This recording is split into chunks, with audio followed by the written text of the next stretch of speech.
Hey guys, stay patient here.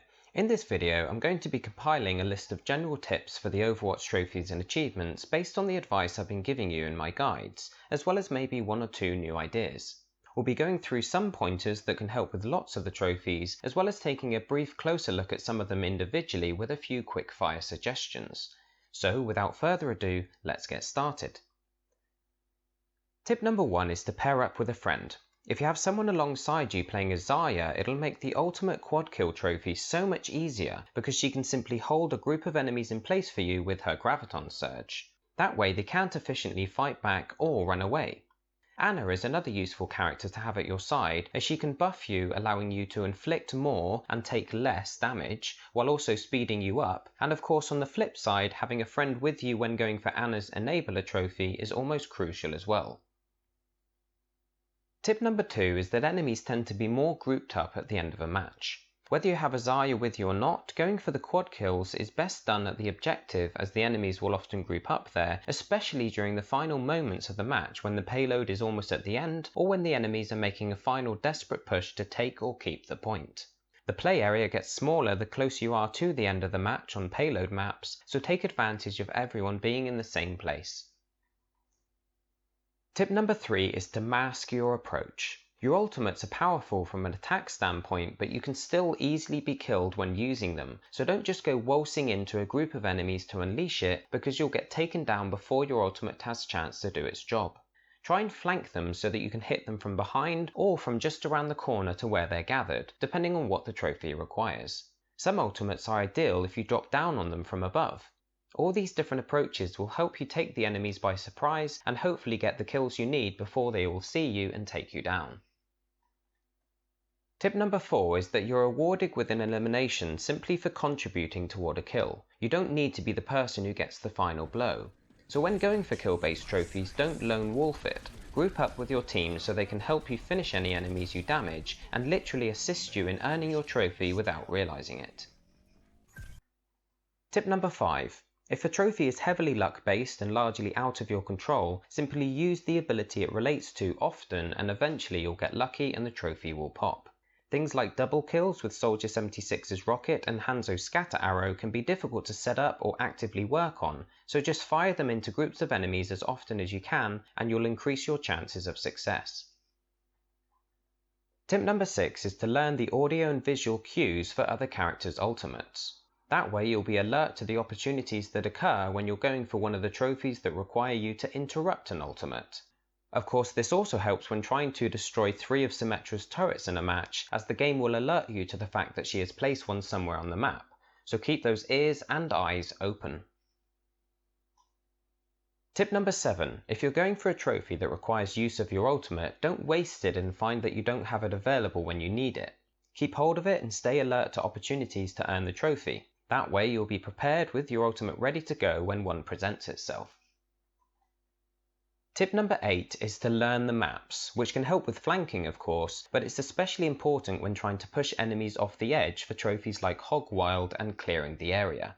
You need to know the best maps and locations for knocking people over the side so that you can be sure to choose Roadhog or Pharah when those maps come around and get yourself in position to have the best chance at getting their trophies.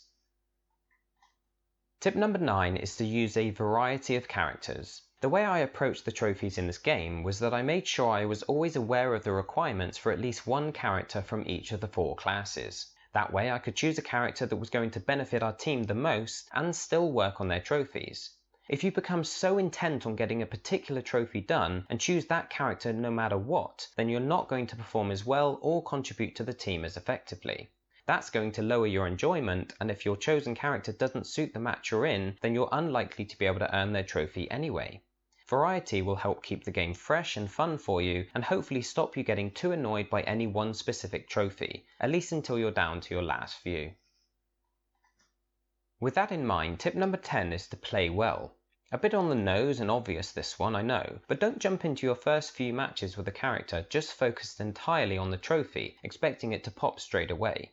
A lot of the trophies will unlock naturally if you simply play well as a character, so enjoy learning how to utilize them and their abilities effectively, and when the trophy pops you'll look back on your time spent with them fondly. Also, of course, the better you are at using a hero, the quicker you'll be charging their ultimate, giving you more chances during a match to try for their ultimate-based trophy. Tip number 11 is to read the trophy descriptions carefully. Some state that the action has to be done in a single match, some without dying, and some in a single use of an ability. Just make sure you know exactly what is required so that you don't end up making an easy trophy much more difficult for yourself or wasting time striving to meet an incorrect requirement. And tip number 12 is to group up or use a headset. Some trophies are made a lot easier if you can communicate with your team, either by putting a headset on and hoping the randoms you're playing with can hear you, or more reliably by playing with friends.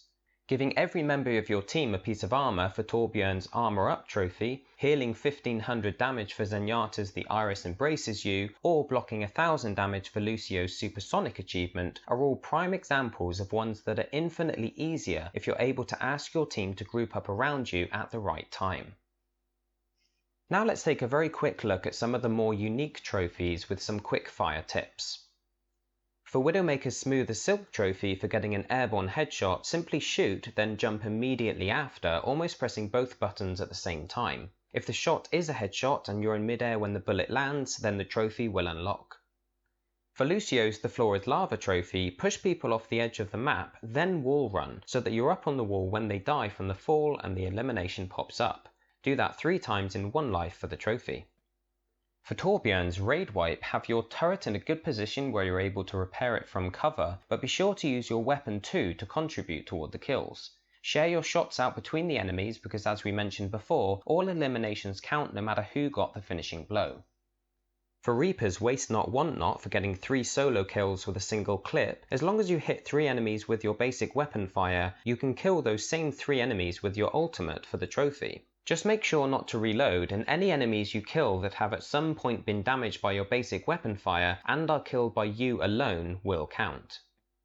For Reinhardt's Storm, Earth and Fire, make sure to hit the same enemy with all 3 moves in the correct order.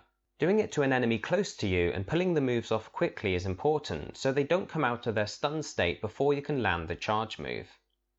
When trying for power overwhelming with Zarya, people tend to stop shooting you when they see your shield, but turrets don't, so pop in and out of cover when there's a turret posted up to increase your weapon power percentage. For Symmetra's Huge Success trophy, simply place the teleporter in your own spawn area and quickly run through it 6 times yourself, which will count towards the 20 you require, as well as allowing you to start building towards your next ultimate nice and quickly. And finally, for Lucio's Supersonic trophy, it doesn't matter if the teammates you are protecting with your ultimate die. Any damage that was blocked before they died counts, despite there being enough to still kill them, so you can use the sound barrier when your teams are within range of a detonating diva or an incoming Junkrat tire. There we have it guys, the culmination of the last few weeks worth of Overwatch guides. I haven't covered everything here of course, but hopefully there are enough tips to at least get you started if you're new to the game, or provide you with some reminders if you've been following my videos so far. If you're looking for more detailed advice on a specific trophy, check out my channel for a full playlist of trophy and achievement guides covering most of them in the game. I just want to mention that I've recently signed up for Patreon, so if you would like to become a Stay Patient Gaming patron and contribute toward helping me keep the channel going, head over to patreon.com/stay_patient or click the link near the bottom of the video description. Any support, no matter how small, is very touching and greatly appreciated and unexpected. It's amazing knowing that people are enjoying my content enough to want to support it, which really motivates me to work hard on keeping the videos coming. I'm just 250 credits away from the platinum now, so I'll probably stream and upload it when I'm able to finish that final trophy off, and I might do a trophy and play of the game compilation video to celebrate as well. So keep your eye out for those upcoming videos. Please leave a like if you feel I deserve one, as it really does help the channel grow, and if you're not subscribed yet, we'd love to have you as part of the community. Thank you as always for your support and feedback guys. I'm Stay Patient and I'll see you online.